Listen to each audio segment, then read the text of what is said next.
వేలాది మంది 2 లక్షల పైన ఉన్నానికి ప్రభుత్వం ఇచ్చిన వాగ్దానం ప్రకారం చేయాలని నేను డిమాండ్ చేస్తున్నాను.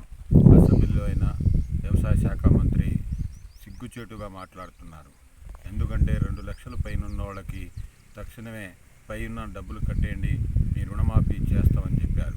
కానీ ఇప్పుడు మాట మొత్తం మార్చేశారు. 2 లక్షల లోపే మేము చేసేసాం, పైన ఉన్నోళ్ళు చేయమని సిగ్గుతో తల ఉంచుకోవాలి ఈ మాట చెప్తుంటే మినిస్టర్ గారు. ఎందుకంటే రైతులకు మాట ఇచ్చి ఇప్పుడు వేలాది మంది ఆత్మహత్య చేసుకుంటున్నారు.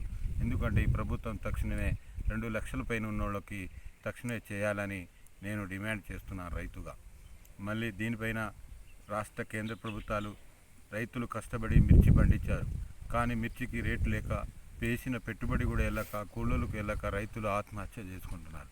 తక్షణమే కూడా ఇది అసెంబ్లీలో తీర్మానం చేసి 25,000 రూపాయలు ఇవ్వాలని నేను ప్రభుత్వానికి డిమాండ్ చేస్తున్నాను.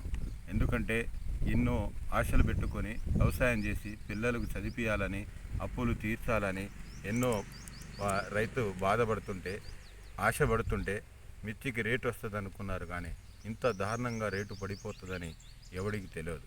దీన్ని ప్రభుత్వం చొరవ తీసుకొని రాష్ట్ర కేంద్ర ప్రభుత్వాలు రైతులకి గిట్టుబాటు అయ్యేటట్టు 25,000 రూపాయలు చేయాలని నేను డిమాండ్ చేస్తున్నాను.